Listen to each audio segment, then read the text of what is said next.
안녕하세요, 구독자 여러분. 구독과 좋아요는 채널 운영에 큰 힘이 됩니다. 안녕하세요. 저는 경기도 고양시 일산에 거주하는 30대 초반 여성입니다. 제 직업은 간호사고요. 올해 6년 차입니다. 그리고 이혼한 지 이제 갓 3개월 차에 접어들었죠. 결혼 생활은 그리 길지 않았어요. 2년이 채 되지 않았지만 개차반 같은 남편 때문에 과감히 이혼을 선택했습니다. 제가 왜 전 남편을 개차반이라고 하냐면 자기는 되고 남은 안 되는 그런 못된 심보를 가지고 있었거든요. 상황에 따라 좋을 수도 나쁠 수도 있지만 그놈은 정말 아나무인의 극치였습니다. 남편은 제가 대학 졸업하고 취직한 병원에서 동료 간호사의 소개로 만났어요. 알고 보니 같은 대학 출신이었더라고요. 저보다 4살이 많았고 외모나 성격은 평범했어요. 사실 제 입으로 말하긴 좀 그렇지만 저는 예쁘다는 소리를 자주 들어요. 병원 홍보 모델을 할 정도로 말입니다. 그런 저를 남편이 동료 간호사에게 소개해달라고 졸랐고 그렇게 인연이 시작된 거랍니다. 아무튼 그런 풋풋했던 시절을 뒤로하고 왜 각자의 길을 걷게 된 건지 궁금해하실 텐데 지금 바로 사연 들려드릴게요. 유경아, 지난번에 인사드리고 나서 혹시 어머님, 아버님 반응 어떠셨어? 좀 더 차려입고 갈 걸 그랬나 싶어서. 그날 단정하고 깔끔하기만 했는걸? 엄마랑 아빠는 내가 좋다고 하면 다 괜찮다고 하시는 분들이야. 내가 괜히 금지옥염 막내딸이겠어? 그런가? 형님들은 뭐라고 안 하셨어? 오빠들? 당연히 당신 경계하지. 그런데 좋게 생각하는 모양이야. 다음에 시간 되면 술 한잔 하자고 전해달래. 그래? 그게 더 긴장되는걸? 우리 오빠들 덩치도 크고 생긴 게 좀 험해서 그렇지. 되게 순수하고 착한 사람들이야. 내가 결혼한다니까 조금 예민한 건 사실이고. 괜히 무서운 거 있지. 그래도 잘 끝나서 다행이다. 걱정할 건 없는 것 같은데? 반대했으면 당신 왔을 때 이야기했겠지. 그런 말 없었고 예쁘게 잘 만나라고 했잖아. 그래도 왜 이렇게 떨리는지 모르겠어. 혹시나 하는 마음 있잖아. 내가 부족한 건 아닌지. 절대 그런 거 아니라니까? 그리고 부족하면 어때? 서로 맞춰가면서 살아가야 하는 거야. 남들 하는 것처럼 다 따지면 우리도 기우는 결혼이지. 난 간호사고 당신은 의사잖아. 직업부터 차이 나는데 그런 걸 다 따지고 싶다는 거야? 아니지. 내가 말실수했네. 이렇게 예쁜 당신이랑 결혼하는데 내가 되려 지고 들어가야 하는 거지. 따질 게 뭐가 있어. 그런 거 다 떠나서 나는 당신 하나만 보고 결혼 결심한 거야. 환자한테 대하는 행동이나 나한테 대하는 행동이나 진실해 보여서. 내 말 무슨 뜻인지 잘 알지? 그러니까 괜히 걱정하지 말고. 우리 앞으로 어떻게 해야 할지만 생각하자. 당연하지. 알겠어. 저희는 꽉 채운 2년 동안 굵직한 연애를 했습니다. 사내 커플이었고 서로 불편해지는 일 생기지 않게 비밀 연애를 하던 중이었죠. 처음 남편과 결혼을 결심했던 건 환자를 대하는 태도 때문이었어요. 가식적인 웃음이 섞이는 것도 없고 최근에 방영된 드라마 속 다정한 의사 딱 그랬거든요. 그래서 제 인생을 함께해도 좋다는 판단을 했고 결혼을 약속한 겁니다. 사랑의 콩깍지가 씌었던 탓인지 그땐 남편의 그 모습에 감동했고 마냥 믿기만 했습니다. 아무튼 양가 집안에 인사를 드렸고 저희는 상견례 날을 잡았어요. 그런데 상견례를 하기 전 시어머니가 저에게 할 말이 있다며 따로 보자고 하자는 겁니다. 마침 제가 비번이던 날이었고 집 근처 카페에서 만나 뵙기로 했죠. 왔니? 갑자기 만나자고 해서 놀랐지? 아무리 생각해도 너랑 따로 만나서 이야기하는 게 좋을 것 같아서 보자고 했다. 바쁜 사람 불러냈다 생각하지 말고 그냥 의례적인 일이라 생각해 주렴. 불만 없지? 아니에요, 어머니. 아무래도 중요한 날 앞두고 걱정되시는 것도 있으실 테고 따로 뵙고 서로 얼굴 익혀두고 좋죠 뭐. 그런데 무슨 일로 보자고 하셨어요? 어느 정도 눈치가 있어서 다행이구나. 다름이 아니라 당부하고 싶은 말이 있어서. 그리고 이건 예단 목록이다. 상견례 때 이런저런 말 나오는 것보다 미리 서로 주고받고 언지를 주는 게 나을 것 같아서. 서로 바쁜데 시간 뺏을 필요 없잖니? 어머나, 이게 다 뭐예요? 원래 이렇게 많이 해야 하는 건가요? 그게 뭐가 맞니? 너 우리 종석이 김씨 집안 3대 독자인 거 몰라? 귀하게 키운 아들 장가 간다는데 다 그 정도는 해야 한다길래 적어본 거다. 나머지는 이해하겠는데요. 원래 결혼하면 시댁가전 가구도 다 바꿔드려야 하는 건가요? 지난번에 인사드릴 때 보니까 다 최신식이긴 하던데. 가전이나 가구는 다 구매한 뒤부터 구형되는 거야. 뭐 굳이 안 바꿔도 된다면 현금에단으로 돌려도 좋다. 내가 우리 아들을 어떻게 키웠는데 내가 그 정도도 못 받니? 그건 아닌데요. 어머니, 조금 과한 거 아닌가 싶어서요. 뭐라고? 과하다고? 우리 아들 어디 내놔도 아깝지 않은 애다. 키도 크고 잘생겼지. 집안 빵빵하지. 게다가 상위권 대학 나온 의사잖니? 너 의사 남편 두는 게 쉬운 줄 알아? 안 그래도 거기 목록 보면 잘 나와 있을 거다. 그 많은 것들 해주기 좀 그러면 우리 아들 개인 병원 차려주면 그만이야. 네? 개인 병원이요? 뭘 그렇게 놀라니? 의사면 돈을 앉아서 벌어다 주는데 투자한다고 생각하면 되는 거다. 우리 아들이 얼마나 똑똑하고 잘났는데. 그건 그렇죠. 제가 일단 부모님께 전달해 드릴게요. 혹시 더 당부하고 싶은 말씀은 없으세요? 신혼집은 어차피 병원 근처에 얻을 것이고 결혼하면 주말마다 우리 집에 와서 식사해라. 살림도 배우고 요리하는 것도 배우고. 종석이가 내가 해주는 걸 워낙 잘 먹어서 이참에 너도 배워두고 친해지면 좋잖니? 원래 시집 오면 시댁 식구들이랑 살붙이고. 어머니, 죄송한데요. 그건 제가 확답을 못 드릴 것 같아요. 어머, 그게 무슨 말이야? 시어머니가 그렇게 하자고 하면 네 하면 될 것을. 저도 근무를 해야 하는 입장이라서요. 시간이 맞으면 당연히 찾아뵈는데 그렇지 않으면 저도 어려워요. 참나 어이가 없구나. 시어머니 알기를 아주 우습게 하네. 안 그래도 내가 말하려고 했다. 너 결혼하면 병원 그만둬라. 남편 내조에 힘써야지. 일은 무슨 일이야? 그리고 간호사랑 의사랑 비교가 되니? 돈 몇 푼 번다고 인생 달라지는 것도 아니고 너도 이참에 살림 배우면서 의사 사모님 소리 들으면 좋잖아. 죄송하지만 그건 어머님이 뭐라 하실 문제는 아니라고 봐요. 저도 열심히 공부해서 간호사 된 거고요. 아무튼 내 말대로 하는 게 좋을 거다. 상견례 자리에서 다시 이야기하겠지만. 아무튼 내 말은 다 끝났다. 다른 모임 있어서 가봐야 하니까 먼저 일어나 보마. 내가 했던 말들 잘 생각해봐. 시어머니는 한결같이 새침하고 건방진 태도로 절 대하셨습니다. 어찌나 남편과 다른 모습인지 의아할 정도였어요. 물론 어머니 입장도 이해가 갔던 터라 기분 나빴지만 참고 넘어갔습니다. 어머니가 먼저 일어나시고 저는 잠시 앉아 예단 목록을 살펴보았는데 정말 어마어마하더라고요. 수많은 예단이 나열되어 있었지만 마지막 줄에 별 표시까지 해두신 게 개인병원 이야기였습니다. 위 목록들을 해오지 못하면 개인병원 차려줄 것이라고 별표까지 쳐가며 빨간 글씨로 써놓으셨더라고요. 차를 바꿔주는 건 물론이고요. 게다가 신혼집도 반반, 결혼 비용도 반반, 뭐든지 다 반반을 고집하셨습니다. 시어머니 말씀대로라면 개인 병원을 차리는데 수억 원이 깨질 거고 그러면 그에 맞는 예단을 저도 받아야 하는 건데 이야기하면서 보여주셨던 태도는 그게 전혀 아니었거든요. 저는 결국 기가 막힌 상황에 시어머니와 만난 일로 남편과 다투게 되었습니다. 유경아, 오늘 야간 근무지? 점심 같이 먹을까? 아니, 나 당신이랑 같이 밥 먹을 기분 아니야. 왜? 무슨 일 있어? 나 사실 어제 어머님 만났거든. 상견례 전에 나한테 하실 말씀 있다고 하셔서. 근데 예단 목록도 같이 주시더라.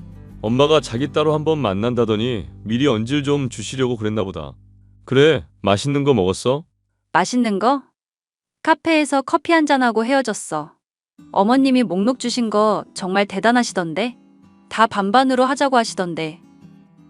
그럼 나한테 그만큼 해주시는 거지? 엄마가 뭘 줬는데 그래? 이게 어머님이 주신 목록이야. 이거 다 안 되면 자기 개인 병원 차려주라던데? 이거 당신도 알고 있던 일이야? 우리 엄마가 그럴 리가 없는데 너무 앞서 나가셨네. 나 지금도 충분히 만족하는데. 유경아, 내가 정말 미안해. 내가 얼마나 난감한지 알아?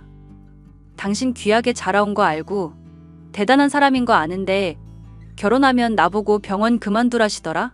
당신 내조하고 살림이나 하라시면서 완전 나 무시하시고. 우리 엄마가 사람 무시하고 그럴 사람은 아닌데. 유경이 네가 뭔가 예민해진 탓 아닐까? 그럼 내가 없는 말을 지어내기라도 한다는 거야 뭐야?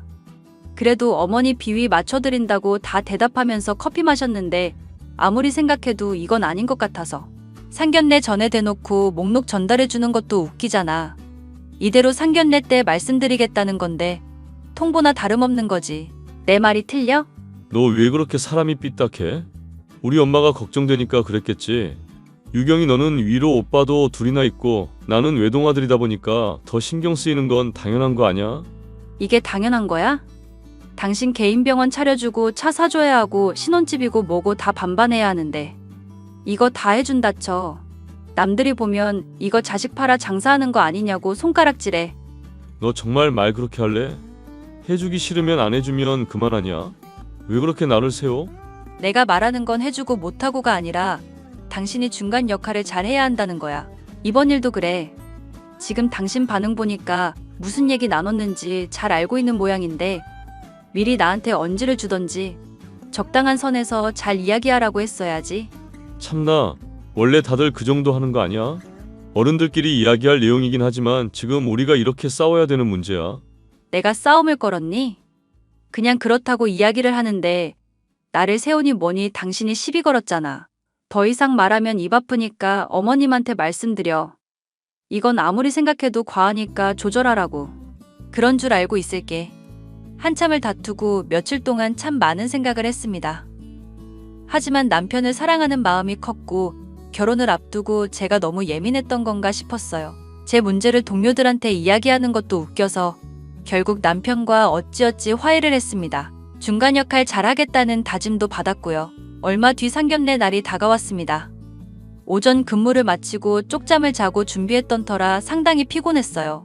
중요한 자리니 신경 써서 차려입고 갔는데 시어머니의 모습을 보고 전 경악을 금치 못했습니다. 무슨 무도회에 온 것 마냥 드레스에 치렁치렁한 장신구까지. 눈을 어디에 둬야 할지 모르겠더라고요. 사람마다 취향이 다른 거니까 이해하고 넘어갔습니다. 문제는 그 다음부터였어요. 시어머니는 제게 주셨던 예단 목록을 그대로 친정 부모님께 건네며 아주 당당하게 요구하기 시작했습니다. 안녕하세요. 유경이 아빠입니다. 우리 김서방 인물이 훤칠해서 누굴 닮았나 했더니 사부인을 쏙 빼닮았군요. 이렇게 뵙게 돼서 영광입니다. 그렇죠. 원래 아들은 엄마 닮는다고 하잖아요. 중요한 자리니만큼 바로 본론으로 들어가죠. 네, 사돈이 편하신 대로 하세요. 말이 잘 통할 것 같네요. 이건 내가 일전에 유경이한테 전해준 예단 목록이에요.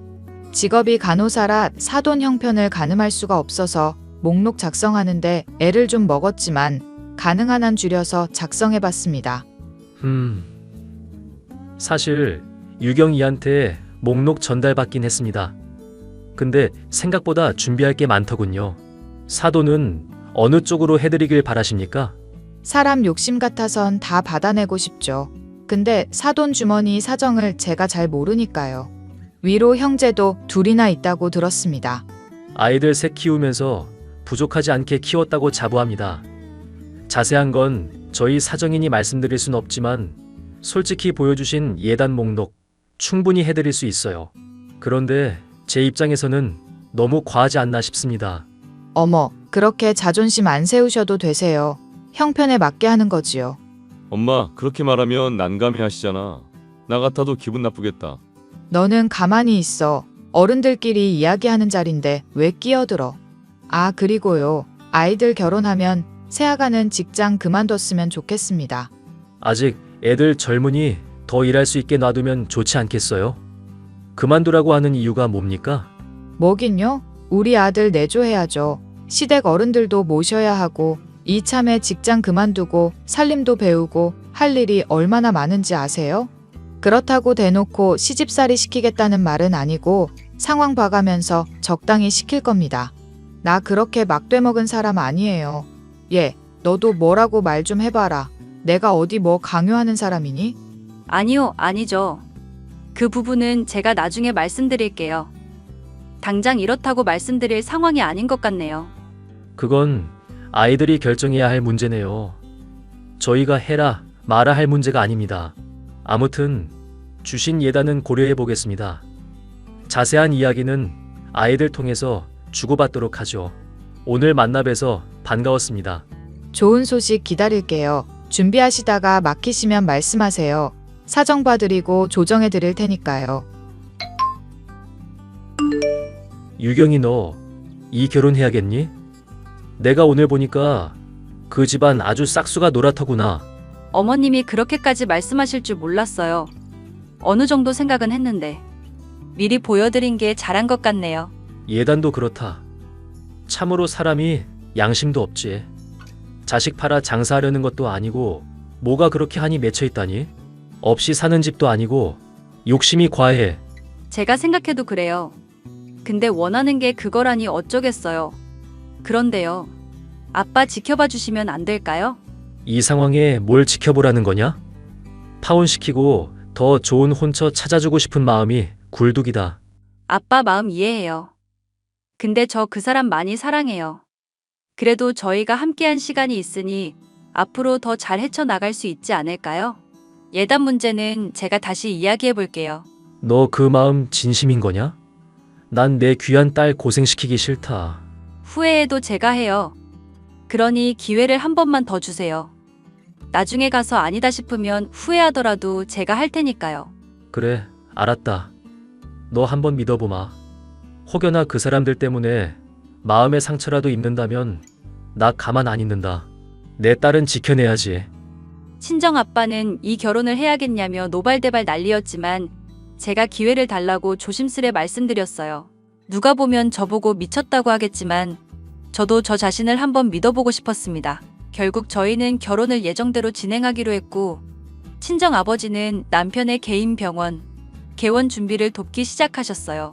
이때다 싶었는지 남편과 시어머니는 저를 극진히 대해주기 시작했죠. 그 모습에 친정 아빠도 못 이기는 척 받아주셨고 저는 앞으로 잘 살겠노라 굳게 다짐했습니다. 그렇게 결혼식도 올렸고 남편은 얼마 뒤 개인 병원을 개원했습니다. 사실상 친정이 차려준 거나 다름없는 상황에 남편은 한동안 눈치를 보긴 했지만 얼마 뒤부터는 아주 기세가 등등했어요. 저희는 이대로 행복한 신혼생활을 할 것만 같았습니다.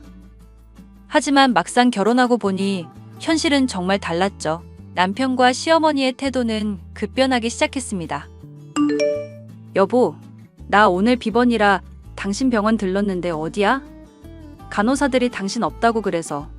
너 또 우리 병원 왔어? 왜 말도 없이 오는 거야? 내가 못 올 곳이라도 온 거야? 쉬는 날이니 당신 커피라도 한 잔 주고 가려고 그런 거지. 고생하는 거 아니까 얼굴 한번 보려고. 집에 가면 보는데 못하러 와. 간호사들도 불편해하고. 제발 말 좀 하고 와. 아니, 왜 성질이야? 내가 못할 행동이라도 한 것처럼? 당신이 너무 시도 때도 없이 오니까 그렇지. 시도 때도? 나 이제 병원 개원하고 두 번째인데? 말을 왜 그렇게 해? 내가 와볼 수도 있는 거 아니야? 장인어른이 차려줬다고 지금 생색이라도 내는 거야 뭐야? 정말 말 밉게 한다. 내가 죄인이네 죄인이야. 뭘 또 그렇게까지 말해. 나는 괜히 당신이 헛걸음하니까 그게 신경 쓰여서 그런 거잖아. 나 요즘 병원 일로 바쁜 거 알잖아. 시간 쪼개서 사람들 만나러 다닌다고. 방송 제의도 들어오고 바빠 죽겠는데. 참나, 어이가 없네. 그렇게 바쁜데 찾아와서 미안하네. 알았어. 내가 잘못했네. 여보. 남편은 저에게 툭하면 화를 내기 일쑤였고 그럴 때마다 저는 감정이 상했습니다. 나쁜 마음으로 간 것도 아니고 고생하는 남편 커피 한 잔 사주고 오겠다는 게 잘못된 건 아니니까요. 그러다 저에게 이혼을 결심하게 되는 사건이 발생합니다. 바로 친정엄마가 교통사고가 나서 병원에 입원하셨다는 소식을 접한 거예요. 당시 친정아버지가 오빠들과 해외 출장을 가셨던 참이라 돌봐줄 사람이 없었습니다. 전 급하게 휴가를 냈고 친정엄마 병원에 가기 위해 남편에게 연락했어요. 그런데 이 망할 놈의 남편 놈이 뭐라는 줄 압니까? 친정 일에 신경 쓰지 말라는 말을 하는 거 있죠? 여보, 우리 엄마 교통사고 났어. 며칠 병원에 있어야 할 것 같아. 병원에 간다고? 그럼 내 밥은? 이혼당하기 싫으면 닥치고 밥이나 지어라. 지금 뭐라고 했어? 이혼? 밥을 지으라고? 엄마가 병원에 입원했다는데 그런 말이 나와? 당신 출가 외인이야. 친정일에 신경 그만 쓰라고. 형님들도 있고 장인어른도 계시잖아. 지금 다 해외 출장 가 있어. 그래서 돌봐줄 사람 없단 말이야. 아, 그럼 어떡하라고? 간병인이라도 고용하던가. 뭘 어쩌라는 거야? 당연히 내가 가서 돌봐드려야지. 나 안 그래도 병원에 며칠 휴가 냈어. 다른 간호사들한테는 미안하지만 엄마가 우선이잖아. 나중에 간병인을 쓰더라도 지금은 내가 가야겠어. 당신 지금 가면 이혼이야. 남편 내조하라는 우리 엄마 말 잊었어? 당신 도시락 싸는 거 형편없어서 병원에서 따로 시켜 먹는 거 모르지? 이참에 병원 그만두고 내조나 해. 내가 돈 벌어다 주잖아. 당신 정말 너무한다. 우리 엄마는 뭐 가족도 아니니? 다른 사람도 아니고 우리 엄만데. 아무튼 나 엄마 병원에 며칠 있어야 할 것 같아. 당신 지금 가면 이혼이라니까. 집에 가서 밥 해놔. 이혼해. 이혼하자고. 이 짐승만도 못한 놈아. 뭐? 너 지금 말 다 했냐? 그래, 다 했다. 난 죽어도 우리 엄마 보살펴야 하니까 그런 줄 알아. 당신은 손이 없어 발이 없어? 배고프면 직접 밥 지어 먹고 못하겠으면 배달 음식이라도 먹어. 진짜 어이가 없어서. 야, 야! 얘, 너 지금 제정신이니? 너 집안 꼴이 이게 뭐냐? 너 지금 어디야? 당장 튀어와. 뭐가요? 저 지금 병원이에요. 친정엄마 교통사고 나셔서 간병 중이라고요. 너 집안 꼴이 말이 아닌데 지금 어디서 뭘 하면서 돌아다니는 거야?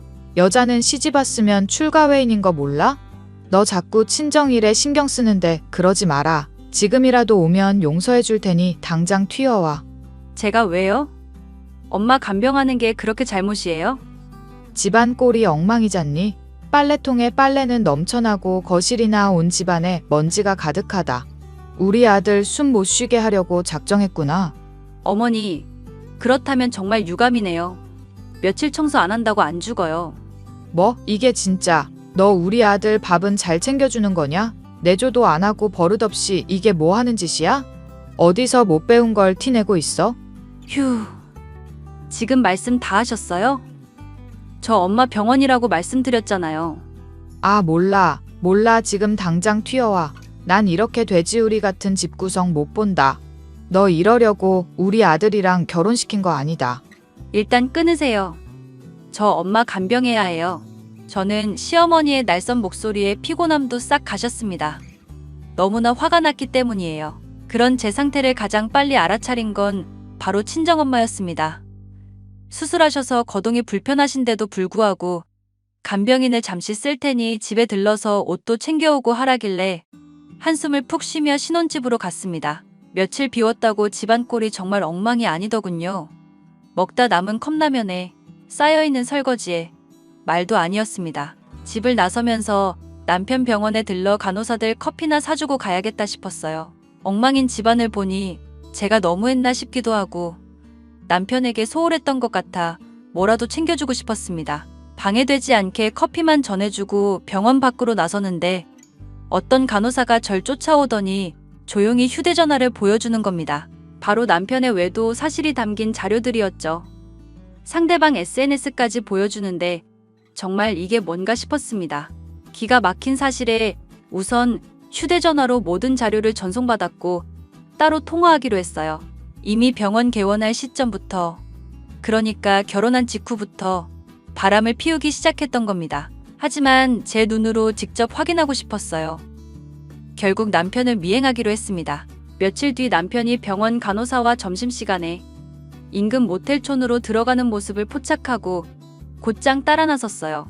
모텔 주인한테 뒷돈을 챙겨주며 양해를 구하고 남편이 잡은 방으로 쳐들어갔습니다. 야, 이 미친 새끼야. 네가 날 두고 바람을 피워? 당신이 여기를 어떻게 알고 설마 나 미행한 거야? 그래, 미행했다. 당신 바람 피운다길래 내가 눈으로 확인해보고 싶었어. 등잔 밑이 어둡다더니 그새 바람을 피워? 너 내가 가만 안 둘 거야. 이 여자가 미쳤나? 당장 핸드폰 안 치워? 너 이거 불법 촬영의 인권 침해야. 찍은 거 당장 지워버려. 야, 너희 같은 사람들이 인권이 어딨어? 아주 개망신을 당해봐야 정신을 차리지. 어서 이리 내. 이 미친년이 진짜. 이거 놔. 네가 뭔데 나한테 이래? 그러게. 돈 좀 있는 것 같고 얼굴도 반반해서 오냐오냐 해줬는데 내 말대로 얌전히 내조나 하면서 살면 내가 예뻐해 주지 않겠어? 그러면 이렇게 따로 안 만나도 되고 얼마나 좋아? 이게 다 너 때문이야. 네가 피운 바람이 정당하기라도 하다는 거야? 웃기는 소리하고 자빠졌네. 너는 그냥 바람 피운 개 같은 놈이야. 나 이거 그냥 못 넘어가. 왜? 이혼이라도 하게? 장인어른이 참 실망하시겠다. 그런 건 두렵지 않아. 내가 두려운 건 이딴 거 부끄러워서 숨기고 움츠러드는 게 더 두렵지. 근데 너 상대 잘못 골랐어. 내가 아주 너 박살 내버릴 거야. 저는 남편과 상간녀와 몸싸움했고 그 과정에서 얼굴이며 목에 상처가 깊게 났습니다. 왕년에 운동을 좀 했던 터라 남편과 상간녀를 있는 힘껏 두들겨 패주고는 이혼을 선언하고 모텔 밖으로 나왔어요. 당장 병원으로 가 진단서부터 끊었고 다음 날 바로 친정 부모님께 모든 사실을 고백했습니다. 당연히 노발대발하셨고 친정 아버지는 갈 곳이 있으시다며 밖으로 나가셨어요. 저는 변호사를 선임해 이혼 소송을 준비했습니다. 어차피 증거야 차고 넘쳤고 어떻게든 그놈을 짓밟아 버리고 싶었어요. 친정 아버지는 남편 병원에 찾아가 한참을 난리치고 오셨죠. 사실 건물도 땅도 모두 친정 아빠 소유였거든요. 어렵게 얻어준 것처럼 티 안 내고 있었는데 병원에 가서 짐부터 빼라며 으름장을 놓으셨고 남편은 무슨 권리로 그러냐며 대들었답니다. 철두철미한 친정 아버지는 남편 면상에 등기부 등본을 집어 던지고 시원하게 뺨 3대를 갈기고 오셨다고 해요. 그제서야 남편은 뭔가 잘못되었다는 걸 깨달았는지 매일같이 찾아와 울며불며 매달리기 시작했죠. 장인어른, 제가 정말 죄송합니다. 제가 다시는 그런 짓 안 하겠습니다. 그러니 한 번만 봐주세요. 시끄러워. 버러지 같은 것들이랑 상종도 하기 싫으니 썩 물러가게. 우리 유경이가 사정사정해서 봐주고 있었는데 더는 안 되겠어. 자네는 이제 끝이야. 그리고 사돈 어른께 연락드려서 최근에 이사한 집에서 당장 나가시라고 전하게. 장인어른, 그러면 저희 엄마는 어디서 살라는 말씀이세요? 제발 노여움을 푸세요. 네? 노여움? 자네 그렇게 안 봤는데 정말 뻔뻔하구먼. 그렇게 있는 척 다 하더니 온갖 빚 다 져놓고 월세살이 한다길래 마음 아파서 내가 집까지 내주었는데 은혜를 이런 식으로 갚아? 때 되면 건물도 물려주고 내가 알아서 잘해줄까 싶었는데 아무래도 내가 사람을 잘못 봤네. 유경아, 아버님 좀 말려줘. 제발 뭐라고 한마디 좀 해봐. 내가 무슨 말을 해? 당신이 저지른 짓을 생각해. 그년이랑 발가벗고 뒹굴 때 이런 생각은 안 했나 봐? 당신이랑 나랑은 이제 끝이야. 나 변호사 선임도 했고 소송 걸 거야. 당신 지금 하는 꼬락서니 보니 얌전히 도장은 안 찍을 것 같아서. 아니, 이게 도대체 무슨 짓이랍니까? 우리 귀한 아들 무릎 꿇리고. 어머니, 이 사람 바람 피웠거든요. 저 이혼할 거니까 그런 줄 아세요. 방금 들으신 것처럼 사시는 집 빼시고요. 병원도 아마 정리할 것 같으니 그리 아세요. 뭐? 세상에 이런 법이 어딨어. 당장 갈 곳도 없는데 어쩌란 거야. 그건 제 알 바 아니죠.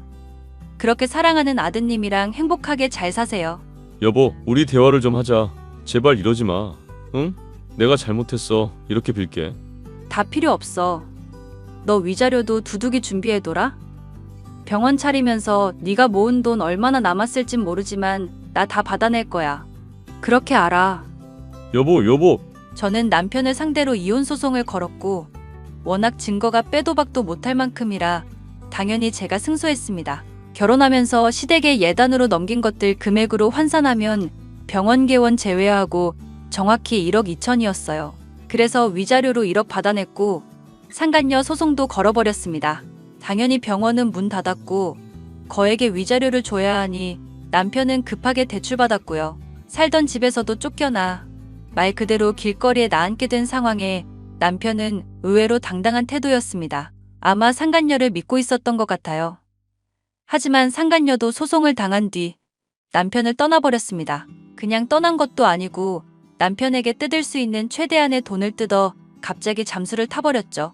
남편의 불륜 소식, 그리고 제 이혼 소식은 병원의 삽시간에 퍼지고 말았습니다. 근무하며 신경을 쓰지 않으려 최대한 노력했고, 다행히 여론은 저에게 좋은 반응이었어요. 동료의 말에 의하면 남편은 이 업계에서 소문이 크게 나서 큰 병원에는 취직도 어려울 것 같다고 했습니다. 이혼이 성사되고 남편과 시어머니는 하루가 멀다하고 병원이며 친정집으로 찾아와 사정하기 시작했어요. 사실상 돈이 없으니 구걸하는 거나 다름없는데 친정아버지가 소금 바가지를 뿌려가며 매몰차게 대했습니다. 한 번 더 찾아오면 스토킹으로 신고하겠다고 하니 그 뒤로 연락 안 오고 찾아오지도 않더라고요. 저는 3개월 휴직 신청을 했습니다. 아무래도 조금 잠잠해져야 할 것 같아서요. 친정엄마도 퇴원하셨고 저는 해외여행을 가서 머리를 식히고 돌아올 예정입니다. 예전과 같이 잘 지낼 수 있을지 의문이지만 그래도 이미 지난 일에 연연해하지 않고 미래를 위해 열심히 살아야 하니까요. 그럼 사연인 여기서 마치도록 하겠습니다.